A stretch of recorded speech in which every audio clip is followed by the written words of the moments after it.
Back to work. The Queen is radiant in a peach coat and hat as she visits RAF Marham for her first official engagement since Megxit after her 6-week winter break. The Queen was introduced to Britain's new £100 million F-35B Lightning stealth fighters today on her first public engagement of the year. The 93-year-old monarch visited their base at RAF Marham in Norfolk, a short hop from her Sandringham home, in her role as Honorary Air Commodore of the base. It was also her first official outing since the announcement that her grandson the Duke of Sussex, 35, and his wife Meghan Markle, 38, would stepping back from royal duties. Dressed in a peaches and cream dress and hat by her senior dresser, Angela Kelly, she watched intently as one of the new fighters landed vertically. Although she has seen the aircraft from a distance at flypasts, this was her first close look. She also toured a new integrated training center, preparing the next generation of pilots and technicians, and met a cross-section of the 3,600 people at the base, home to the fabled 617 Dambusters Squadron.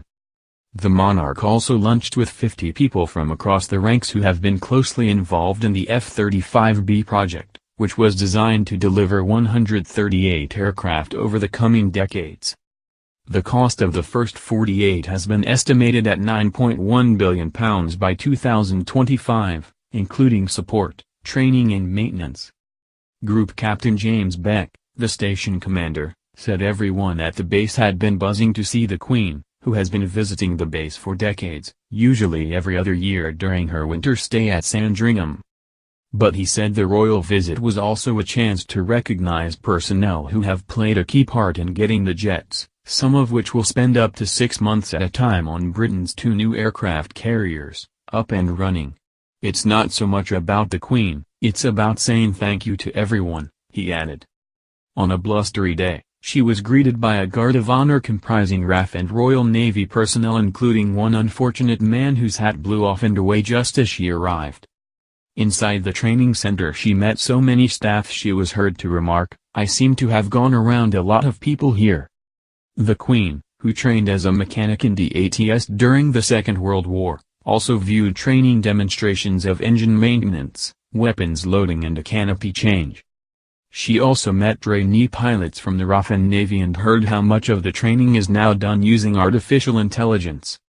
The technicians also learned their trade using a £6.4 million life-sized model in the center. One training officer suggested it was just as well.